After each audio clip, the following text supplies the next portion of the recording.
هیچ گنجی نیست از فرهنگ به تا توانی روی بر این گنج نه. سلام بینندگان یوتیوب کانال نشریه رسمی جمهوری تاجیکستان روزنامه جمهوریت. اینک برنامه نوبتی گنجی فرهنگ است که در نزد محفلی فانوس منبری اندیشه عمل میکند. تاجیکستان با کوههای سر به فلک کشیده‌اش که در سینه‌شان هزارها گنج و گوهر نهان است در جهان شناخته شده است.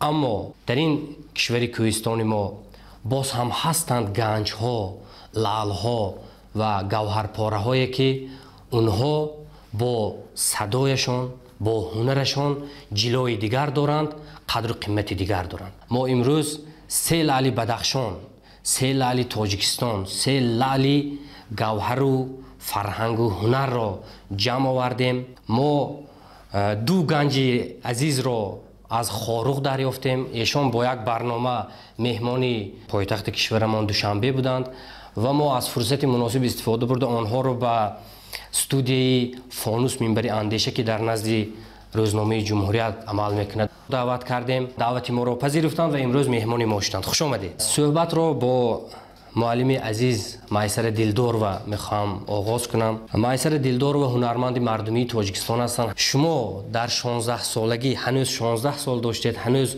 خونچه نوشکفته بودید که با سرود زهراجان در صحنه تئاتر به دل و دیده ها راه یافتید و بعدا سرود دومی شما که شما را بیشتر معرفی کرد و در رادیو ثبت شد این محبت بود.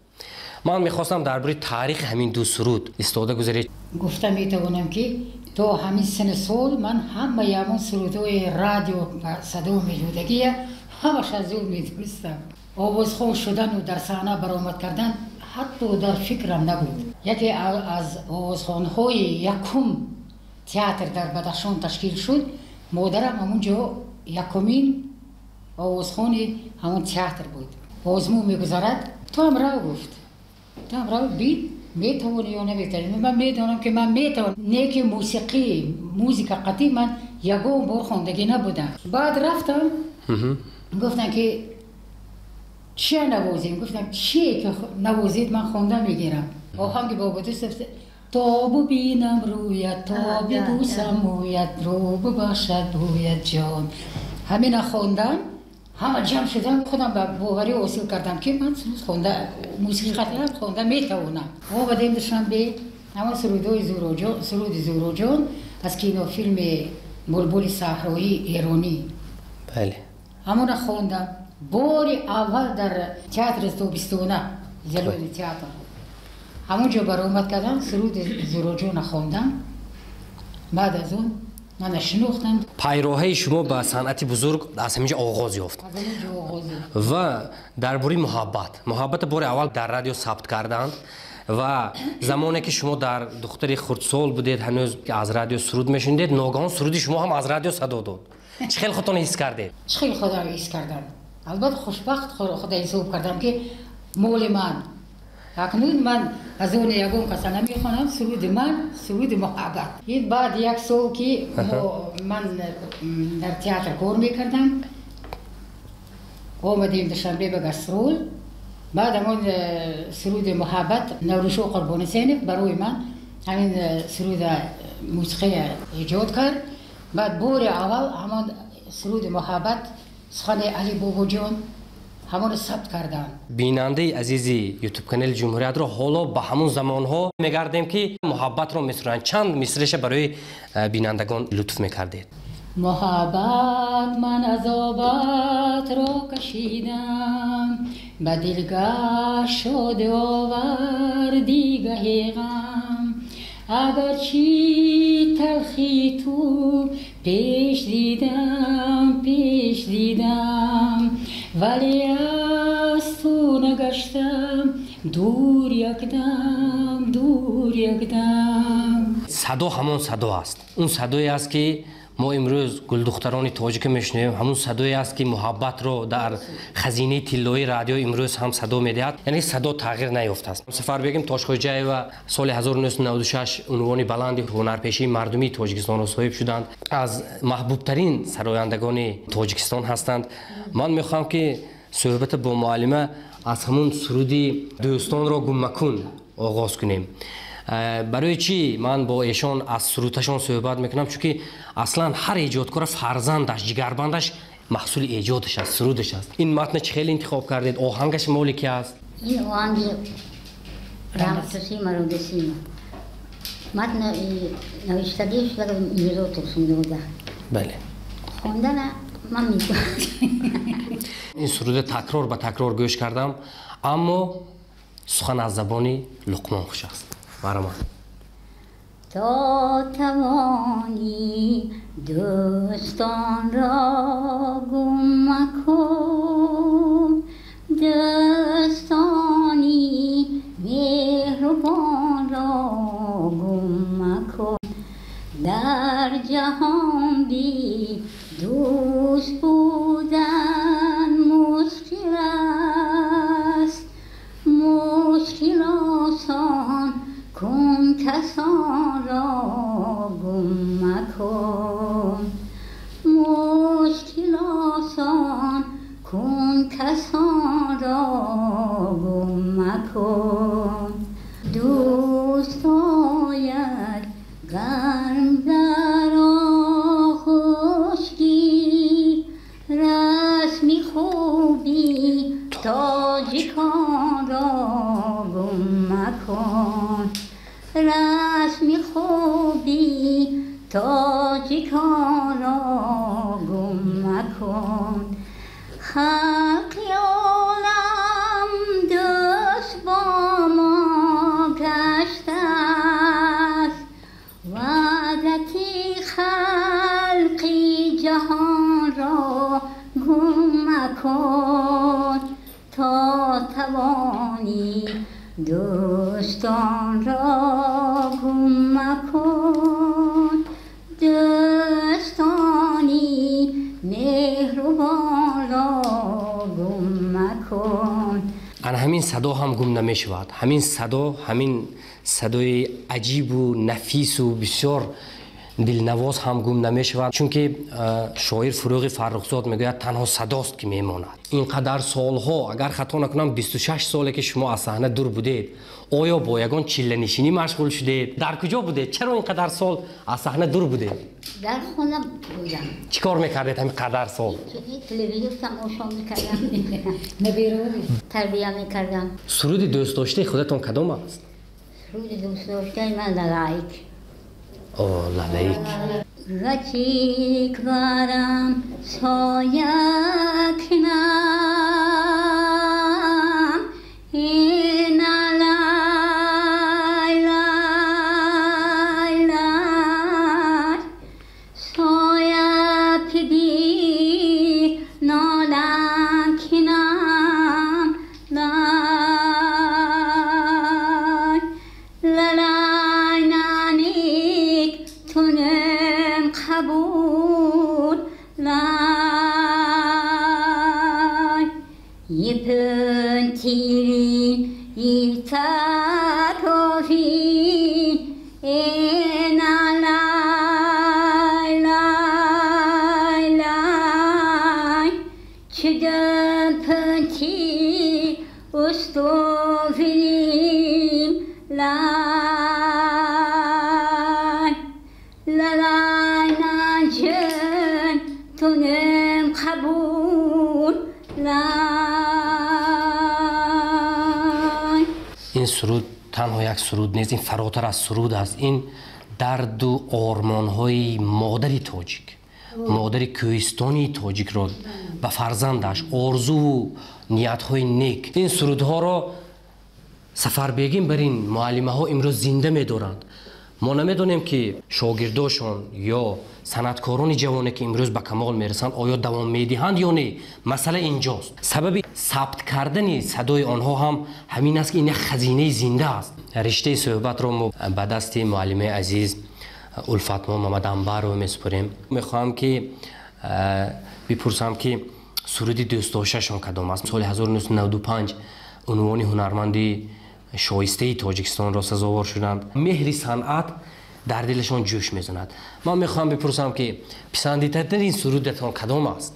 که همیشه یاد میکنید که در اونجا جوانیتان، عشقتان، همه چیز در اونجا باشه؟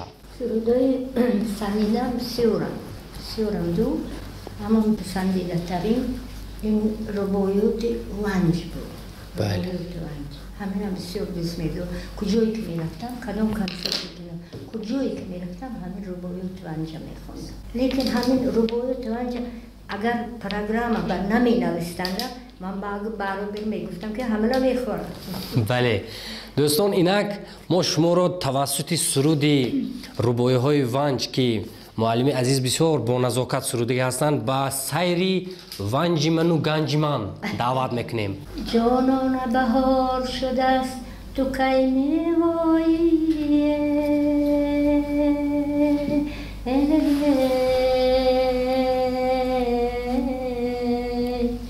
وقتی گل خار شده است تو کی می‌آیی، تو وعده به برف‌های زمستان دادی جان،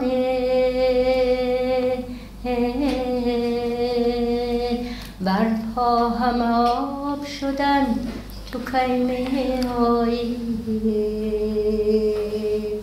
برف‌ها همه آب شدند تو کی می‌آیی. هیچ نیکی بیاید. یک سرود میتواند انسان به حیات امید بخشد. یک سرود میتواند انسان از یک راه بد گرداند، از یک کار ناشایان برگرداند، به حیات دلگرم کند. همین سرودی من نمیمیرم سالهای 90 که سالهای بی سر و سامانی بودند و مردم بسیارشان از وطن بیرون رفتند و دلشان به تاجیکستان گم میزد. همین سرود چقدر برای به حیات برگشتن، به وطن برگشتن هزارها هزار تاجیک چقدر سهم گذاشت. من نمیمیرم، من نخواهم مرد، یکی از شعرهای مشهور استاد لایق که امسال 20 می 80 سالگی شاعر جشن گرفته می شود در تاجیکستان. من میخواستم که درباره تاریخ همین سرود صحبت کنیم. معلم شعر علی گفت که من نمیفهمیدم که این رو با موسیقی چخیل میخونند. بله. خیلی لایق نمید. هم خیلی. چنو خرسند بود که یک کنسرت به اشتراک کردم اینجا دوشنبه بعد. گفت من تصور نمیکردم که این سرود من نمیمیرم رو با موسیقی خوندم ممکن باشد.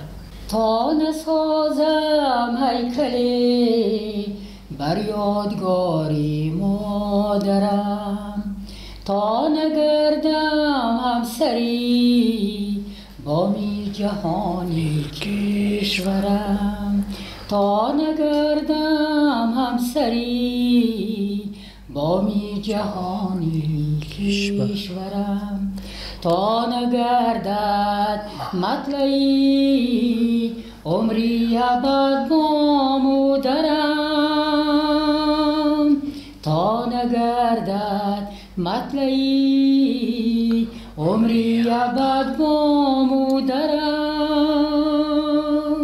نشکند تا تشنگی تشنه را شیری ترم، من نمیمیرم، من نمیمیرم، من نخواهم مرد،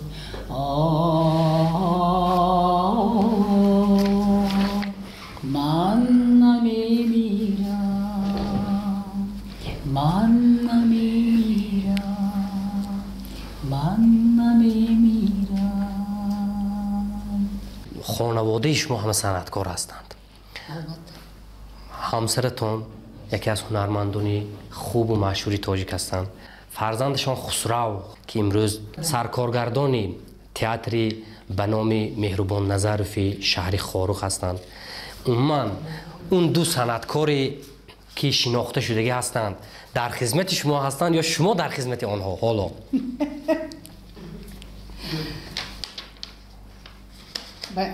با فکر وایو در خدمت من هستند.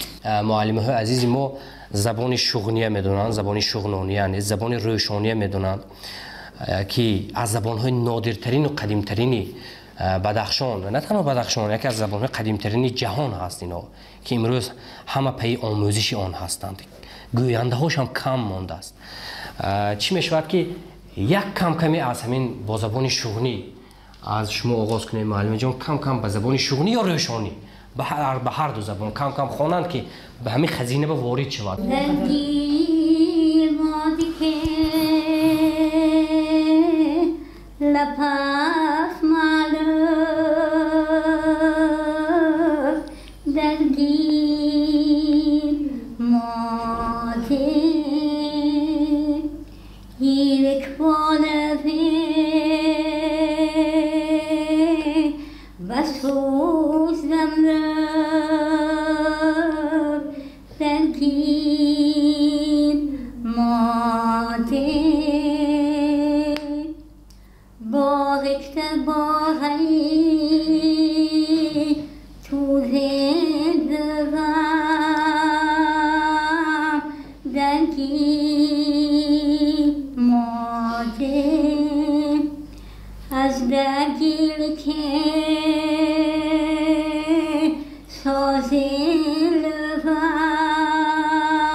تویت شاهی نوزم چه بود یار من ترارارارارارم مرا ویت دراز درمون یار خستیم توفنت تو تیم درگی یار من یار من یار من یار من یار وفادار من. ای بلبلی چمن ای بلبلی چمن و بدخشان خوش آمدی ای اندلی بیرم زیریزوان خوش آمدی روی چافتاب قدت همچو سرگ باغ ای آفتابی روشن و رخشان خوش آمدی خوش آمدی خوش آمدی با بدخشان خوش آمدی لا لا لا لا لا لا لا لا لا لا لا با بدخشان خوش آمدی.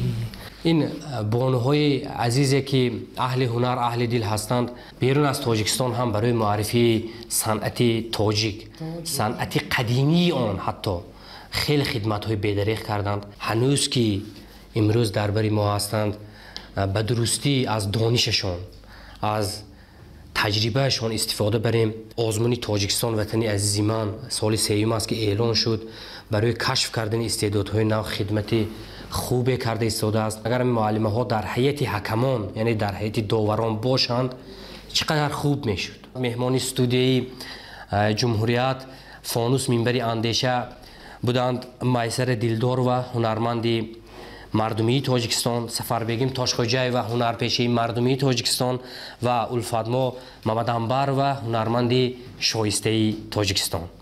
اینک آغاز میکنیم گل دختران تاجیک. لا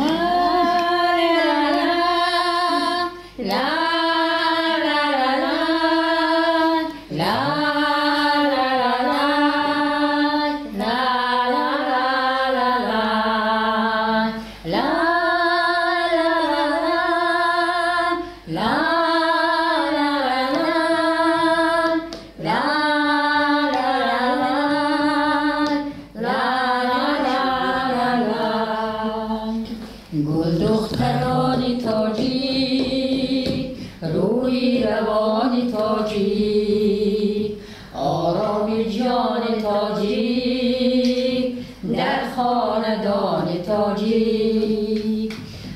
دختران تاجیک روی روان تاجیک آرام جان تاجیک در خاندان تاجیک لا لا لا لا لا لا لا